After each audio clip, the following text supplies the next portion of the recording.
Bapak Ibu Saudara-saudari yang Tuhan Yesus kasihi.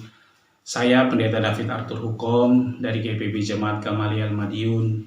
Malam hari ini saya mau mengajak Bapak Ibu Saudara-saudari untuk membaca dan merenungkan firman Tuhan dari Kolose pasal 4 ayat 15 sampai dengan ayat 18. Kolose pasal 4 ayat 15 sampai dengan ayat yang ke-18. Sebelum kita membaca dan merenungkan firman Tuhan, mari kita tundukkan kepala, kita berdoa mohon bimbingan Roh Kudus. Kita berdoa. Tuhan, terima kasih kalau kami sudah boleh tiba sampai di malam hari ini. Setelah kami beraktivitas sepanjang hari. Sebelum kami melanjutkan kehidupan kami dengan beristirahat, biarlah firman Tuhan yang kami baca dan kami renungkan boleh menjadi berkat bagi kehidupan kami masing-masing. Bersabdalah kepada kami ya Tuhan, karena kami siap untuk mendengarkannya. Amin. Bapak Ibu Saudara-saudari yang Tuhan Yesus kasihi, saya akan membacakan untuk Bapak Ibu Saudara-saudari Kolose pasal 4 ayat 15 sampai dengan ayat 18 yang menyatakan kepada kita demikian. Sampaikan salam kami kepada saudara-saudara di Laodikia, juga kepada Nimfa dan jemaat yang ada di rumahnya. Dan bila mana surat ini telah dibacakan di antara kamu, usahakanlah supaya dibacakan juga di jemaat Laodikia, dan supaya surat yang untuk Laodikia dibacakan juga kepadamu. Dan sampaikanlah kepada Arkipus, perhatikanlah, supaya pelayanan yang kau terima dalam Tuhan, kau jalankan sepenuhnya. Salam daripadaku, Paulus. Salam ini kutulis dengan tanganku sendiri. Ingatlah akan belengguku, kasih karunia menyertai kamu. Bapak Ibu Saudara-saudari yang Tuhan Yesus kasihi, menyampaikan salam kepada orang lain lewat orang yang kita kenal merupakan sebuah kebiasaan yang kerap kita lakukan. Kita seringkali menyampaikan salam ya untuk papa mama, salam ya untuk opa oma, salam ya untuk temanku, sampai salam ya untuk A, B, C, dan seterusnya. Hal ini dilakukan Bapak Ibu Saudara-saudari terkait dengan usaha yang kita lakukan dalam menjaga relasi kita dengan orang lain, supaya relasi yang sudah terbangun bisa terus terjaga dengan baik dari waktu ke waktu. Hal ini sering juga disebut oleh orang menitip salam, titip salam, menyampaikan salam. Titip salam yang kita berikan kepada seseorang melalui orang yang berjumpa dengan kita kerap juga dianggap sebagai sebuah amanat, sesuatu yang harus disampaikan kepada orang yang harus kita sampaikan. Bapak Ibu Saudara-saudari yang Tuhan Yesus kasihi, bacaan kita pada saat ini memperlihatkan kepada kita jika Paulus ingin menyampaikan salam kepada jemaat di Laodikia dan juga kepada Nimfa serta jemaat yang ada di rumahnya. Paulus meminta jika surat kepada jemaat Kolose ini sampai kepada jemaat Kolose dibacakan, maka surat ini juga perlu disampaikan kepada jemaat di Laodikia dan dibacakan. Dan surat untuk jemaat Laodikia yang sudah dibacakan diharapkan juga dibacakan untuk jemaat di Kolose. Bapak Ibu Saudara-saudari, Rasul Paulus juga menyampaikan salam kepada Arkipus agar menyelesaikan pelayanan yang diterimanya dari Tuhan dilaksanakan dengan sepenuhnya. Dalam bacaan kita diperlihatkan juga jika Paulus menulis surat ini ketika dirinya sedang berada dalam penjara, dan ada pendapat yang mengatakan terkait dengan hal itu, jika Rasul Paulus meminta orang untuk menuliskan suratnya, ya karena memang tangannya sedang terbelenggu. Bapak Ibu Saudara-saudari, sikap yang diperlihatkan oleh Rasul Paulus adalah sikap yang menunjukkan tentang tanggung jawab seseorang terhadap sebuah pelayanan yang dia terima. Meski sedang berada dalam suasana atau situasi yang tidak baik, tapi Rasul Paulus tetap mengingatkan orang lain, tetap berusaha memberikan semangat kepada orang lain agar supaya melakukan tugas tanggung jawab pelayanannya dengan baik. Dalam kondisi yang tidak nyaman, bayangkan dalam kondisi yang tidak nyaman, Rasul Paulus tetap memberikan semangat dan pesan supaya jemaat yang ada di Kolose, jemaat yang ada di Laodikia, tetap semangat dalam menjalankan pelayanan, tetap semangat dalam menjalankan persekutuan mereka, dan tanggung jawab yang mereka terima itu harus mereka kerjakan sampai dengan tuntas. Bapak, Ibu, Saudara-saudari, kondisi ini mengingatkan kita, jika kita berada dalam kondisi yang tidak nyaman, maka pelayanan kita tetap harus dilakukan dengan baik dan tuntas.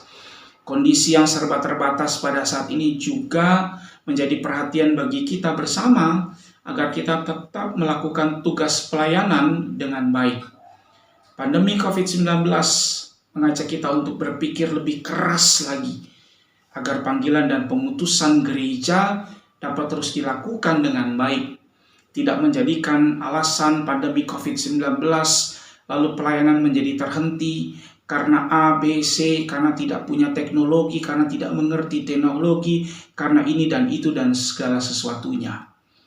Jangan karena pandemi COVID-19 lalu tanggung jawab pelayanan ditelantarkan.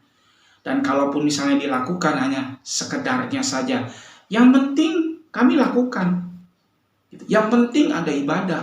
Yang penting ada doa. Yang penting. Bukan yang penting, tapi tetap harus dilakukan secara baik. Meskipun kita merasa susah, meskipun kita merasa repot juga, begitu ya. Ibadah harus direkam, ibadah harus live streaming, dan segala sesuatunya.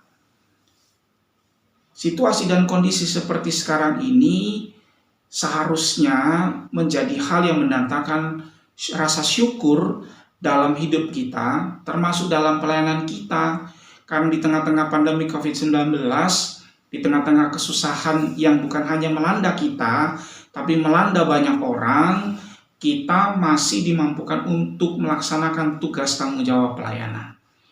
Bapak, Ibu, Saudara-saudari, titipan salam Paulus kepada jemaat di Laodikia menjadi satu penanda jika Paulus mau hadir untuk mereka. Padahal Paulus sedang ada dalam kesusahan. Dia tidak bisa bikin apa-apa, tapi dia mau hadir untuk jemaat yang ada pada waktu itu, jemaat di Kolose, jemaat di Laodikia. Seharusnya kita juga belajar dari Rasul Paulus bahwa ketika kita ada dalam kesusahan karena pandemi COVID-19, kita harus tetap mau dan bisa hadir untuk orang-orang yang memang harus kita layani, baik di dalam gereja maupun di luar gereja. Karena kasih Kristus itu tidak hanya dinyatakan di dalam gereja, tapi di luar gereja juga. Bukan hanya pada orang yang satu suku dengan kita, tapi juga pada orang yang lain suku. Bukan hanya pada orang yang satu agama dengan kita, tapi juga dengan orang lain yang beda agama dengan kita. Orang-orang dengan latar belakang yang berbeda dengan kita. Kristus juga hadir di sana, Kristus juga menguatkan mereka. Nah, kita yang juga harus hadir untuk mereka, menguatkan mereka, menolong mereka, memampukan mereka, menyemangati mereka. Meskipun kita sendiri harus disemangati. Kita perlu belajar dari Rasul Paulus yang tetap melakukan tugas tanggung jawab pelayanan dengan baik. Sebagai orang yang merasa bertanggung jawab, sudah menerima tugas tanggung jawab dari Tuhan. Kiranya pembacaan Alkitab dan renungan di malam hari ini menjadi berkat bagi Bapak, Ibu, Saudara-saudari. Selamat malam, Tuhan Yesus memberkati Bapak, Ibu, Saudara-saudari. Bapak, Ibu, Saudara-saudari yang Tuhan Yesus kasih, mari kita satu di dalam doa, kita berdoa. Tuhan, terima kasih kalau kami sudah boleh membaca dan merenungkan firman Tuhan. Biar apa yang kami baca dan kami renungkan di malam hari ini boleh menjadi berkat bagi kehidupan kami. Kami boleh belajar untuk terus menyemangati diri kami, untuk terus berpelayanan di tengah-tengah kesusahan yang kami alami saat pandemi COVID-19. Di malam hari ini kami berdoa bagi setiap pribadi yang bergumul dalam mendidik membesarkan anak-anak, setiap pribadi yang bergumul dalam mencari pasangan hidup, setiap pribadi yang bergumul dalam mencari pekerjaan, setiap pribadi yang bergumul dalam merencanakan hidup rumah tangga, setiap keluarga yang bergumul dalam menantikan hadirnya seorang anak, setiap keluarga yang bergumul dengan berbagai macam pergumulan, termasuk pergumulan kesehatan. Kiranya Tuhan Yesus hadir untuk mereka. Kami mau berdoa untuk saudara-saudara kami yang masih harus menjalani pengobatan, menjalani isolasi karena pandemi COVID-19. Mereka yang terpapar, kiranya Tuhan memberikan semangat bagi mereka supaya mereka mau sembuh. Tuhan berkati tenaga kesehatan yang masih harus terus memberikan perawatan yang terbaik bagi setiap saudara-saudara kami yang seiman maupun yang tidak seiman dengan kami yang sedang terpapar COVID-19. Bapa di sorga, Allah yang mengasihi kami juga mau berdoa untuk pemerintah bangsa dan negara kami.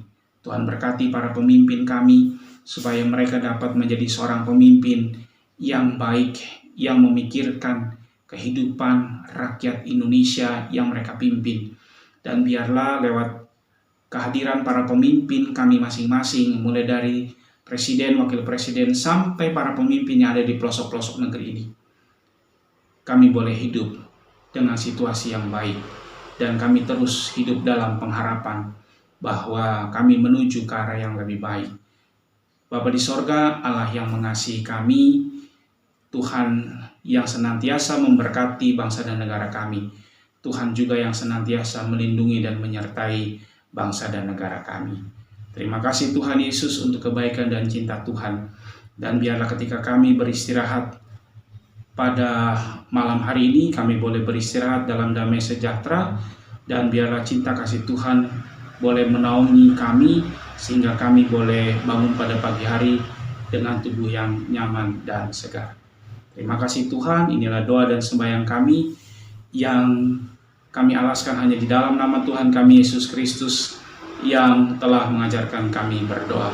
Bapa kami yang di sorga, dikuduskanlah namamu, datanglah kerajaanmu, jadilah kehendak-Mu di bumi seperti di sorga. Berikanlah kami pada hari ini makanan kami yang secukupnya, dan ampunilah kami akan segala kesalahan kami, seperti kami juga mengampuni orang yang bersalah kepada kami. Dan janganlah membawa kami ke dalam pencobaan, tapi lepaskanlah kami daripada yang jahat. Karena Engkaulah yang punya kerajaan dan kuasa dan kemuliaan sampai selama-lamanya. Amin. Terima kasih Bapak Ibu Saudara-saudari. Selamat beristirahat. Tuhan Yesus memberkati. Salam dari Kota Madiun, Kota Pendekar, dan Kota Pecel. Tuhan memberkati.